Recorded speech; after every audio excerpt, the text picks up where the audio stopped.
Normal is an illusion. What's normal for the spider is chaos for the fly.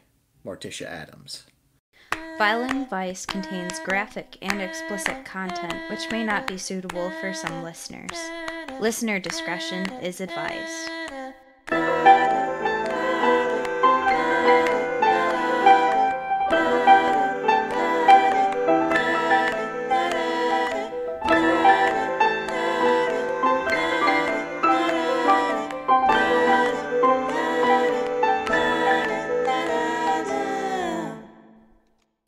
Hello, everyone.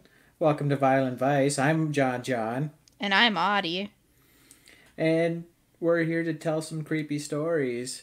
If you like us, give us 5 stars, or if you just want more people to hear us, give us 5 stars on that podcast, or subscribe to us for more awesome stories like this.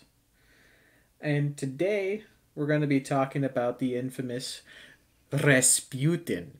Ooh. Yeah, I had to do that trill of the tongue thing for that because it's fun.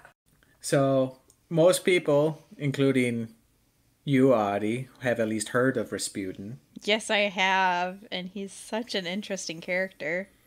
Very. And, I mean, aside from the character he is in the movie Anastasia, most people see him as a super creepy, evil type guy. But that wasn't always the case. It wasn't. No, it was not. He's also a villain in Hellboy. Really? Yeah, the first one. I did not know that. Well, he doesn't really show up a whole lot, and it's mostly just cool CGI monsters, and that's sort of the normal for it. But yeah, he's not always considered a bad guy. He did bad things, but not always considered one. Gotcha. So, the thing is, he's known for how much he's influenced Russian politics, but he was born a peasant in Siberia, which, if you don't really know, that's sort of like the wintry tundra desert of Russia that's like super unpopulated. And it was in a small village called Pokrovskoy. I'm almost certain I'm mispronouncing that. But yeah, he's from a small town in Siberia. And very much not rich. Do you know roughly like what year he was born? It's said that he was born in 1869 on the 21st of January is what records officially say, but it could be a couple days, maybe even more so from that, since small town in Siberia is not going to have the most dedicated record keepers of all time. But I mean, Gotcha. some winter of 1869. So, yeah, he was born with the name of Gregory. And to be honest, he had a decently normal childhood. I'd say decently because he acted sort of as a typical child would. But he also seemed to have sort of these innate healing like powers, which was kind of weird. What do you mean, healing powers? Well, he would be helping people who were sick, and essentially he would just have to touch them and they would be feeling already better. He would also be able to like calm animals that were panicking and horribly reacting, but he would be able to just walk up to them and they'd calm down nearly instantly. So people were already like, there's something weird about this kid.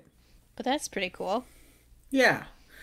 And sort of to add more to the poorness of him living in Siberia, out of 7 children that his parents had, he was the first one to actually survive childhood. So, Ooh.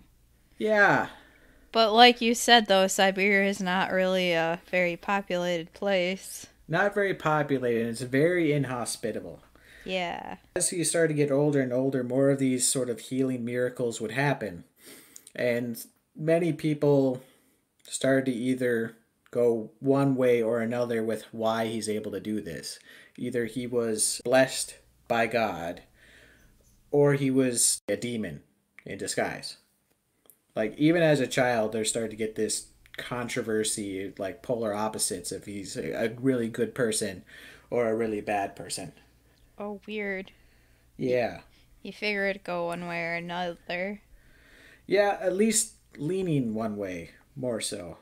But yeah, small child with all these people saying you're special, you're gonna start to develop some sort of complex of some sort.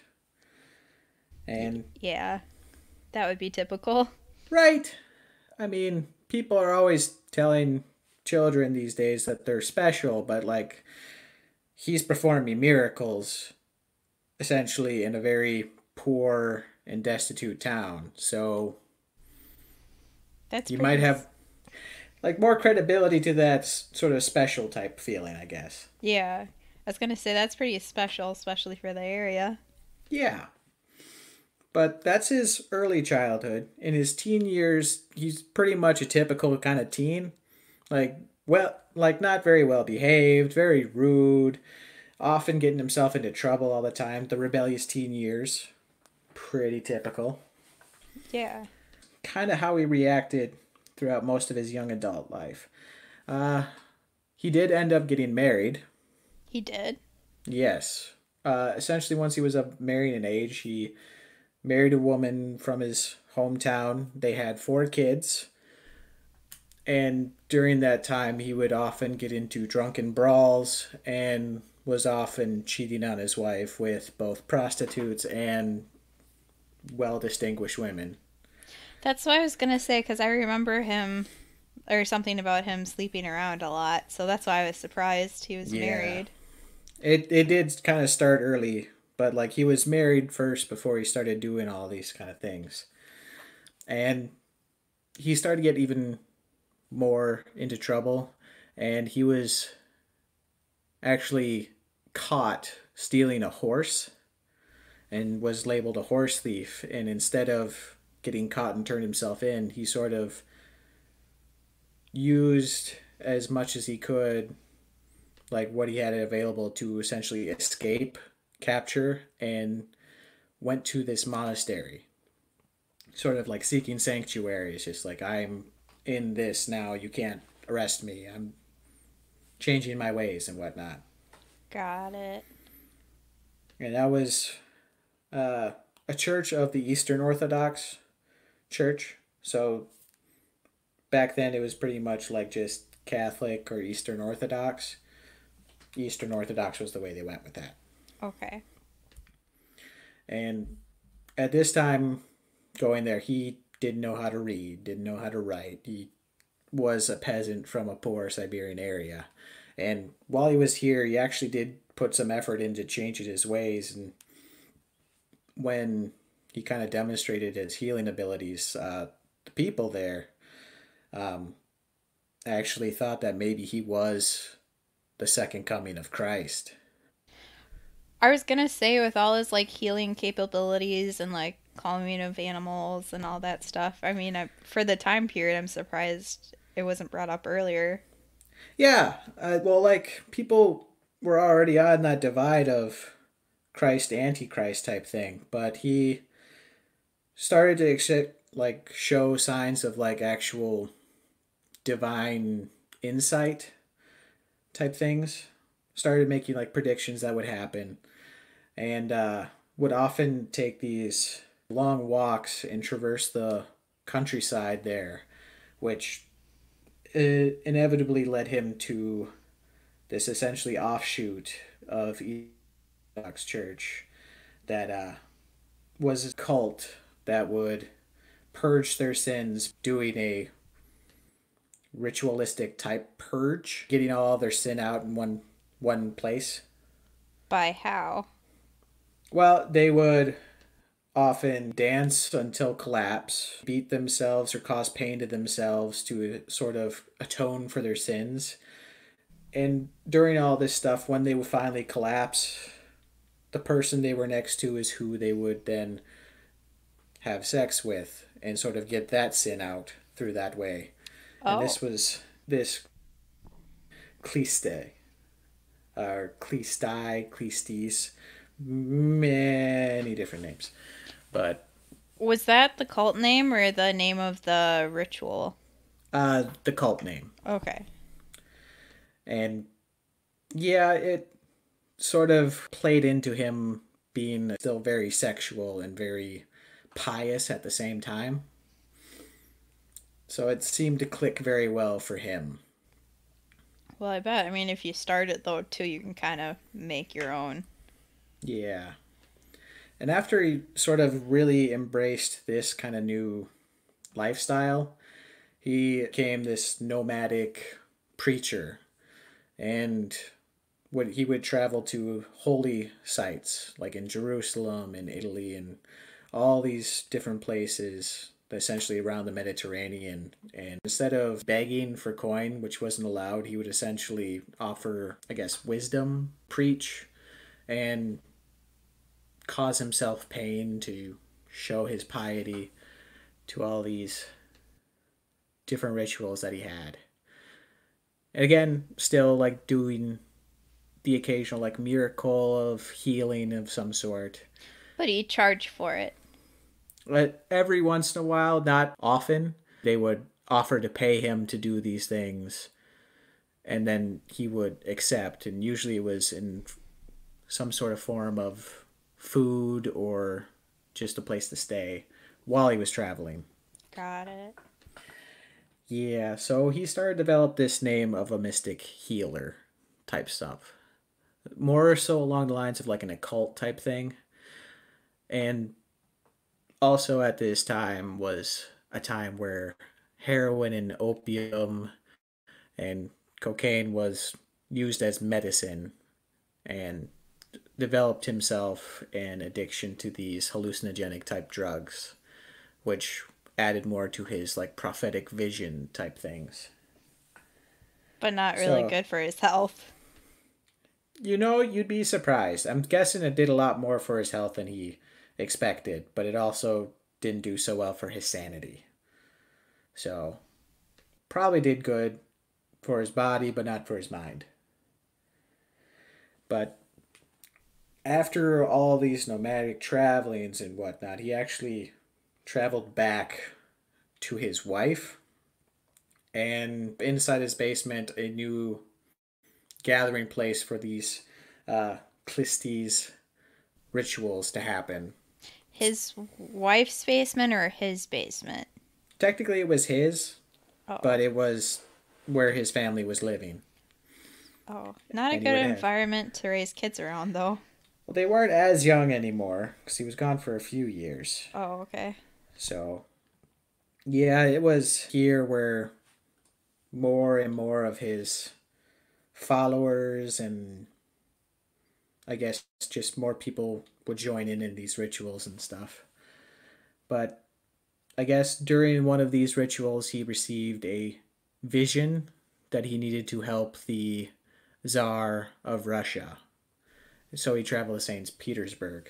And because um, his mentor, when he started learning to read and write and all that stuff in that monastery, was the previous spiritual advisor to the Tsar, he kind of used that as sort of connections to get in as some sort of It, spiritual guide for him.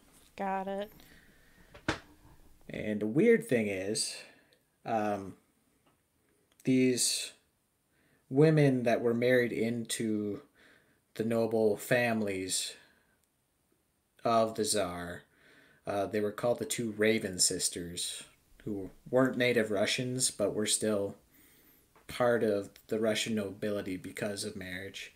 Um, they were also pretty involved in like occult type rituals and knew about him long before he even came to St. Petersburg.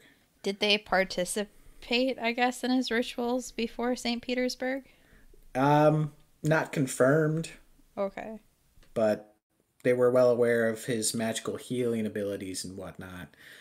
And they were actually who introduced the Tsarina, Alexandria, to Rasputin at a party, essentially right after she had lost her spiritual advisor, who even prophesied that she would encounter a new person to take his place.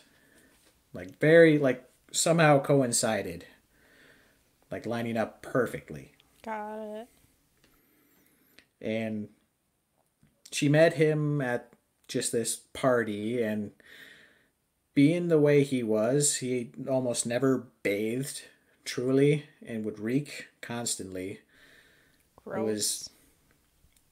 like, one example is that he didn't seem to care how people thought of him, Yeah. which kind of showed some sort of confidence. Like, he would pick his nose and eat it in front of nobility in public and all the time, and not even react to how people saw that.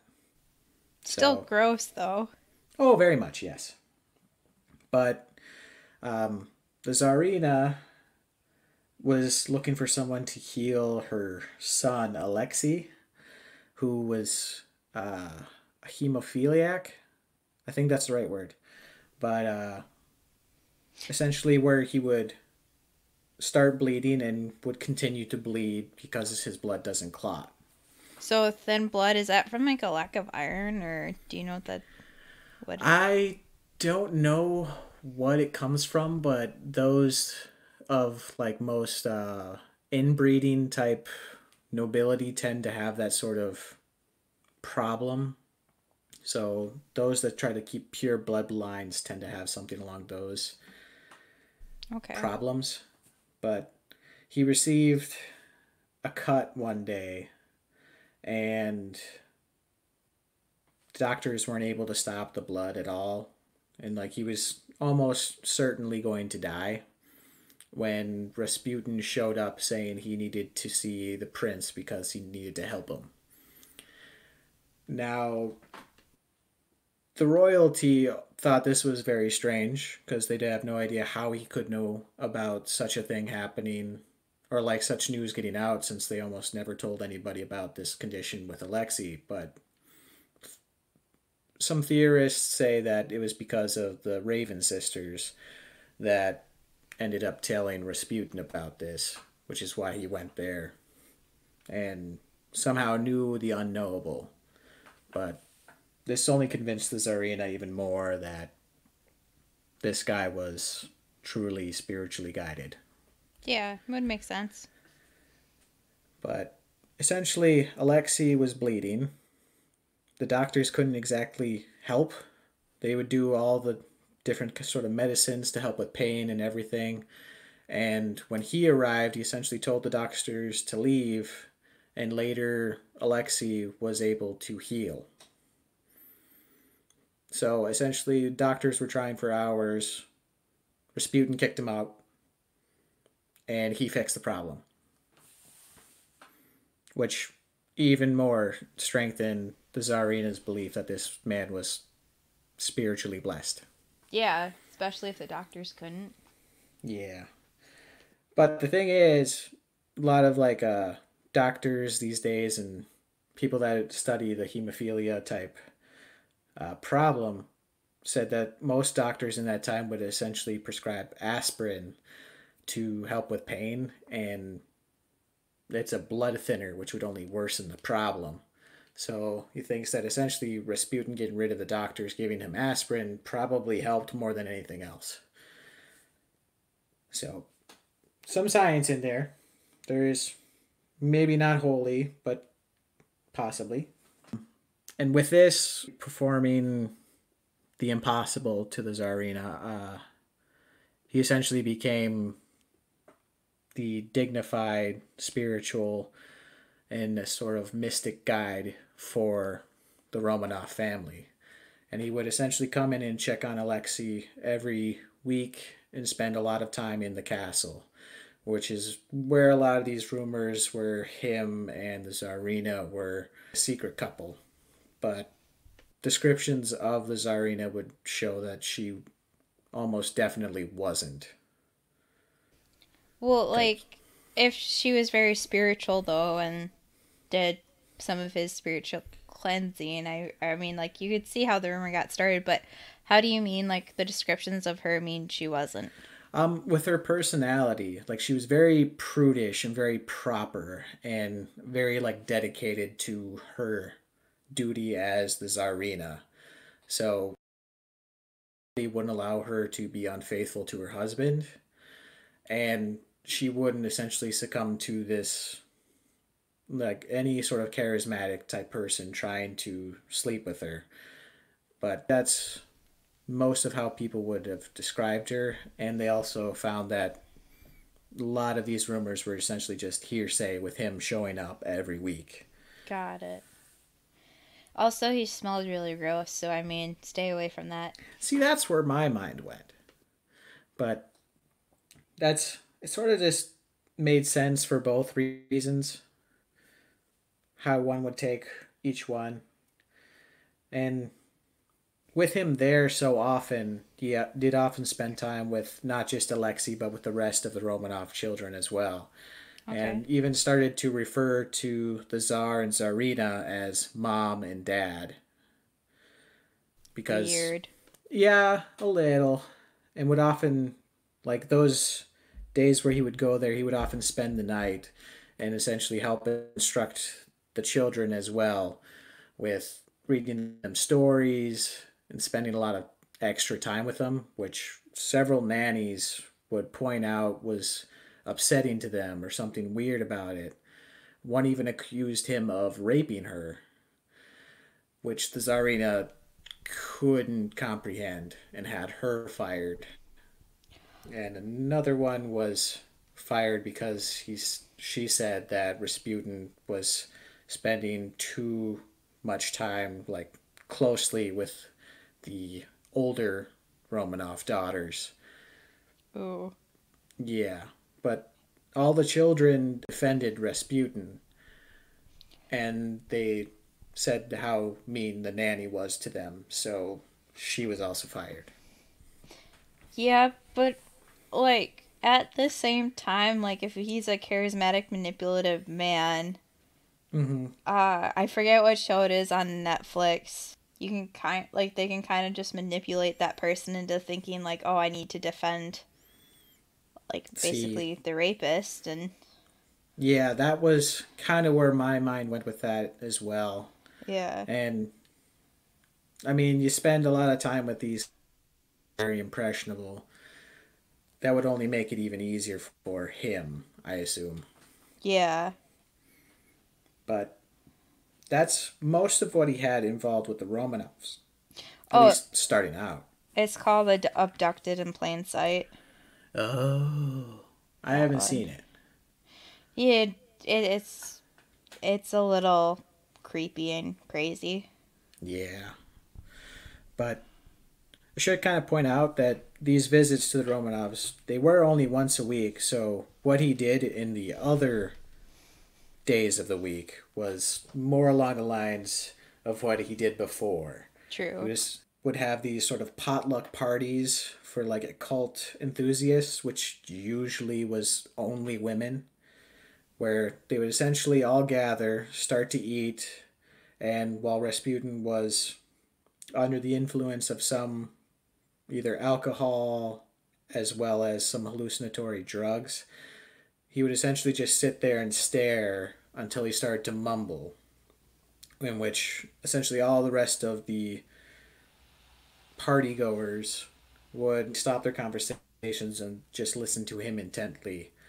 And most of those times it was just sort of babble, sort of talking in tongues.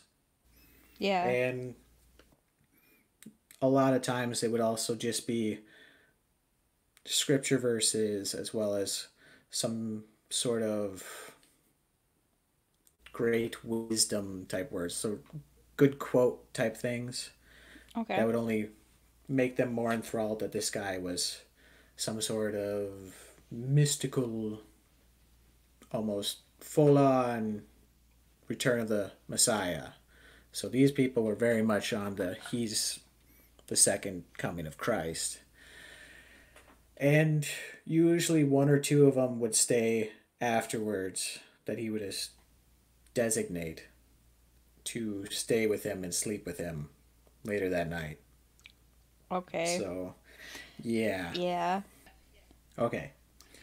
So, aside from these sort of potluck dinner orgy type things that he would set up, he would also frequently visit brothels and bathhouses, which are almost the same thing in St. Petersburg, at least at the time. And you would pay for a bath, which he never took. Weird Gross. enough. I know. It's just like you already paid for it. Why don't you? I don't know. But he Just would. wash. Exactly. I don't know. Maybe the smell made him feel closer to God. I don't know.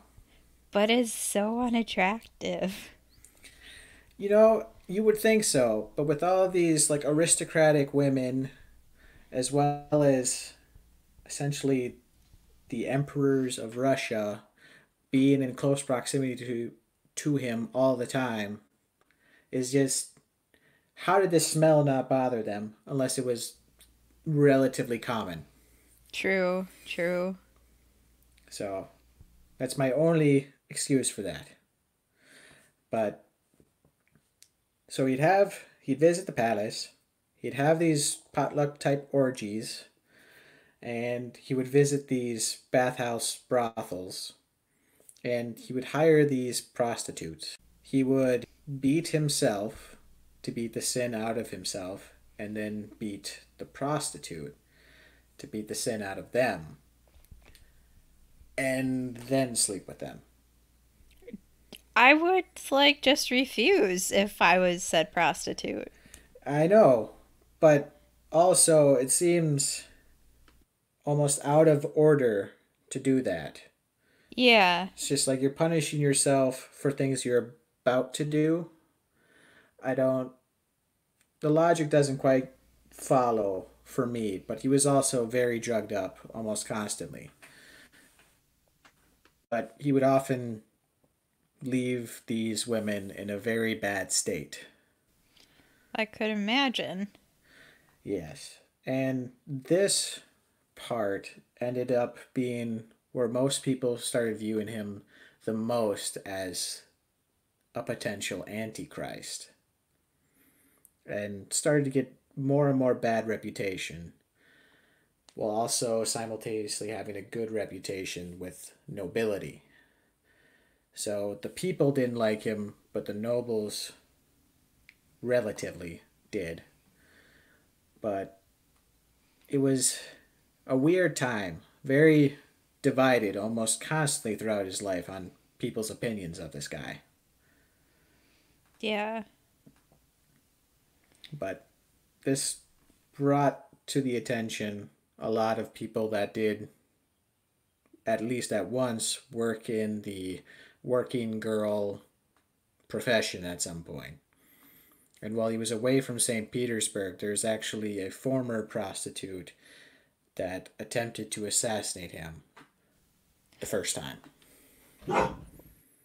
Well, like, if he had tried to beat me to death before, I mean, I don't necessarily blame her. Well, that's the thing. She had never met him, only heard of him, knew what he did to prostitutes, and was enraged.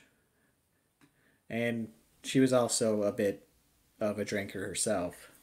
And her name was Chionya Guseva, who throughout her career as a prostitute was also beaten many times by many different people, and at the time had already had her nose cut off, so she was noseless.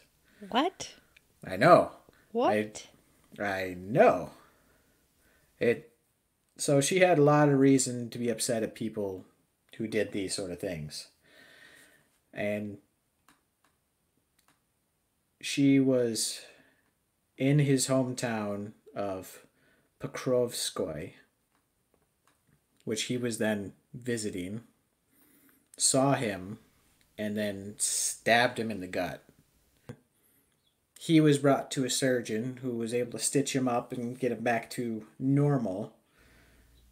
And there's some talk that this was former mentor of Rasputin's essentially monastery type days Okay.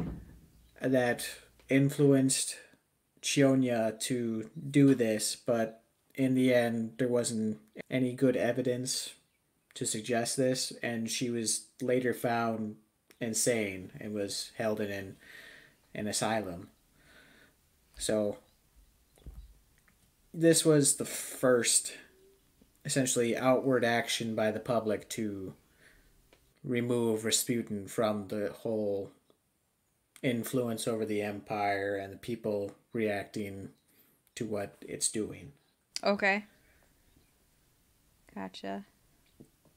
But it's also not the last time. Um, Now, a couple of the nobles really didn't like how much he was influencing the whole Russian politics because at this time the Tsar was with his troops fighting in World War I. So the Tsarina was basically in control of the homeland, and he Yeah. was, or she was wrapped around his finger. He was both advisor and acting Tsar in some ways. Took on a lot of the Tsar's duties that the Tsarina didn't do. So he was basically controlling the country as well. Oh, wow. Yeah, so he had a lot of say in what was going on. And a lot of people didn't like this because it was just some commoner controlling the country. Who is stoked up on drugs. Well, the Tsar was too, but most leaders in this time were using some sort of either opioid or alcohol combined with a bunch of different things because it's a stressful job. Fair.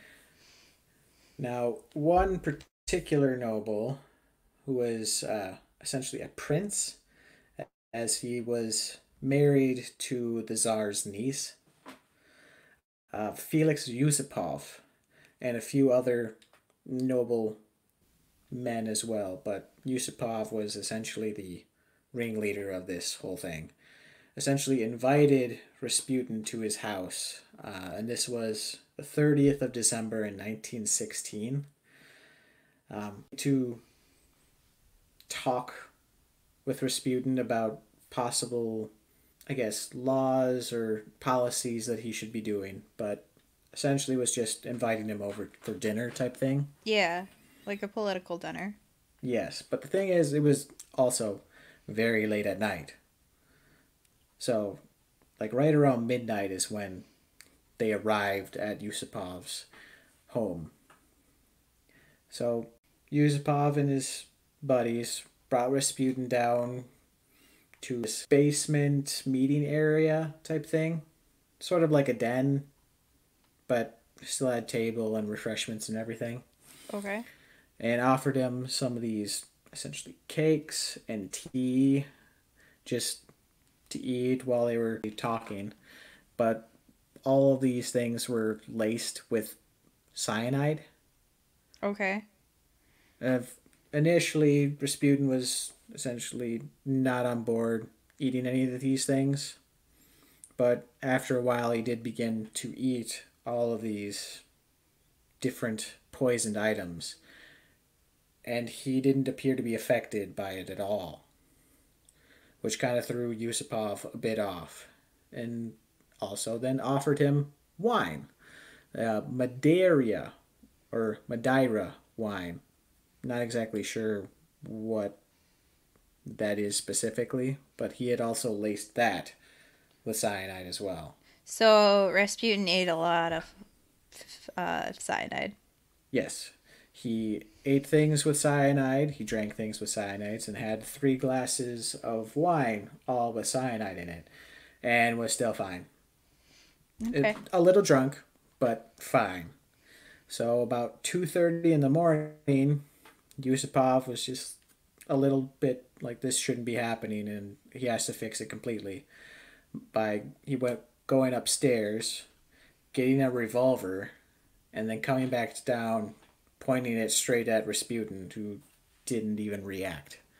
Like he saw it and he just stared at him. Okay. with this gun. Yeah. And Yusupov shot him right in the chest. Ouch. Yeah. So now he's been poisoned. Now he's been shot. And he's passed out on the ground. Yeah. So to kind of cover their tracks a little bit, him and his friends had one of them dressed up as Rasputin and then drove to his home. Okay. And when they came back to find him still on the floor to just double check that he's dead, he essentially leapt up and attacked Yusupov. So he's poisoned, shot, and then Can fight back from off. yeah, Yeah. started fighting him. Of course, Yusupov broke free and fled out into the courtyard, which Rasputin slowly followed because he was shot. Yeah. At which point, Yusupov and his friends shot him again. Whoa. One of them straight in the middle of the forehead. And like basically point blank. So he has 2 shots in his chest, one in his head.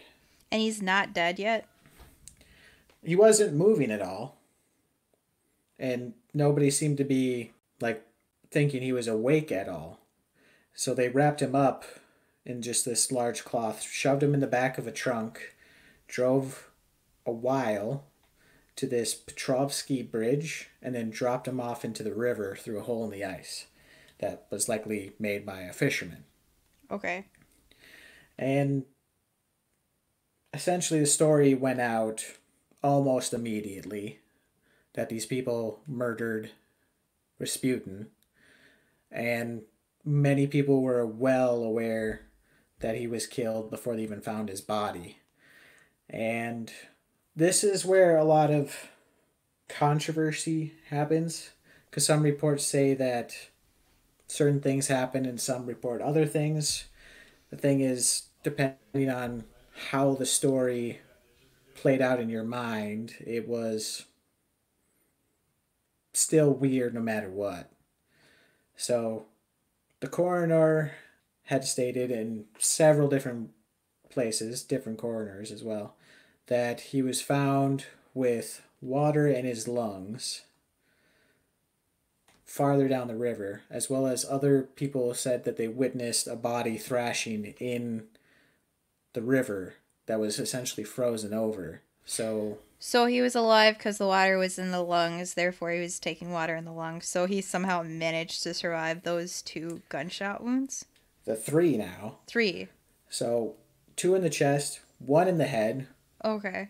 bunch of cyanide, and Yeah. drowned Oh. is most of what some stories say. Yeah. Some others say that there was no water in his lungs and there was no sign of him ever being poisoned. So there's a bit of a toss up on how all that kind of went. So if there's some that say he's never been poisoned, what did the prince say? Or like how did that story of like what happened and he got shot that many times? Do you know? I honestly do not know, but I think the prince was banished, and there wasn't a whole lot that he talked about with it, and lots of different stories come from this time as well, because this is right before the revolution that overthrew the Romanovs. Got it. So a lot of things were lost in that time. Oh yeah, because didn't the revolution where they all kind of died happen like the basically like the week after or something? Like within the next 2 years, all the Romanovs were dead. Mm-hmm. But the revolt happened before that, but all their trials and whatnot Yeah. resulted in him dying much later. But that was essentially one of his predictions. Essentially, right after he got stabbed by the noseless woman, Yeah. said that he is essentially a walking dead man at this point, and Okay. that upon his death, the entire bloodline of the Romanovs will cease to be as well. So one of his prophetizations came true. And with him stating that as blatantly as he did, also led people to think that the reason why he was so hard to kill is because he was already dead, type Yeah. thing. So that only added more and Creepy. more to it, right? Yeah. And the Tsar and Tsarina, didn't they have like six or so, like, getting to adult Um, kids? there was only a few that were past puberty by this time, but I think they only had a total of 6 kids. I Okay. think. Yeah. Yeah. And not to like circle around to the movie or anything, but Anastasia was the youngest still, correct? Yeah. Okay. At least I think so. Unless she was supposed to be a secret seventh. Supposedly, uh, all of the Romanovs were captured all at once, and they were all Yep. killed by firing squad later. Yep. So Yeah. It was in their basement that they all hid in and whatnot as people had broken for the revolution. So yeah. but yeah, so all that all that took to kill Rasputin was to be drowned, not shot or poisoned or destroyed the brain, which doesn't add up to the zombie thing because he was shot in the head. I should have done it if he was a Yeah. zombie. Well, But I mean double tap, you know. well, he was triple tapped and he was still going. So But not triple tapped in the brain, just once. true, true point. Yeah. But he did. His 4 kids did live on, and his daughter Maria uh, actually lived to 1977 after that Russian pop song of Rasputin came out. So in a weird way, She had to be like close to 100 or over 100. no, she was born in 1898. Okay. So Oh, so like 90, 90s, so 80s. just under 80, Okay.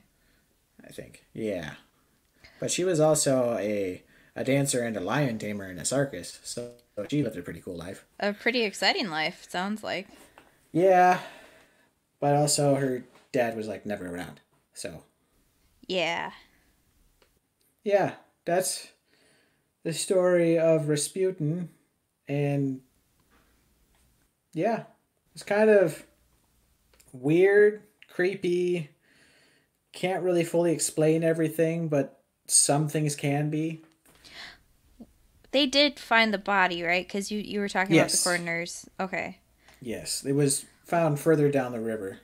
Wasn't there some speculation at some point that, like, he survived the river or something? That's more of where like the occult type things happen, but he was buried and then burned. Okay. So his body is nowhere to be found, though his member is in a museum. Oh, okay. That, Yeah, yeah. Yeah. yeah. Well, I mean, So it, Galileo's finger is in a museum, so yeah. that was apparently a thing back then. Essentially, the most famous part about him is what's preserved. So Apparently so. yeah. But that's it for Rasputin, the unkillable fiend that controlled the Russian country for a while. Neat, neat, neat. Cool, cool, cool. Yeah. So, do you want to take us out? Yes, I will. So, thank you guys for listening to Violent Vice. If you want to email us some spooky stories or personal true crime stories, you can do it at violentvice@gmail.com. Or you can find us on Facebook and Instagram at Violent Vice Podcast. And this is and as an A and D, no ampersands here. And you can also find us on Twitter at Vile and Vice. And if you want to go above and beyond and support us on Patreon, you can do that at patreon.com/violentvice. We would really appreciate it. And there's bonus content for you to listen to and look at, as well as you guys can give us your input on merch ideas and whatnot. So thank you guys for listening. Yeah, thank you so much. And yeah, there's going to be bloopers and more stories that hurt my soul in the Patreon. So if you enjoyed that, you sick people, uh, yeah, you can find that by supporting us there. And again, we really appreciate you guys just listening and hitting that subscribe button and giving us 5 stars. And Patreon's just above and beyond, and we really appreciate you all. Thank you so much. See you later. See ya. Bye-bye. Bye. Thank you for listening to Violent Vice. Cover art is by Audi Griffith. Music by Annabelle Reback. If you want to help support the show, please visit patreon.com/violentvice or give us 5 stars on Apple Podcasts or wherever you listen to. This helps us move up the charts and also helps keep the spooky stories coming. Thank you.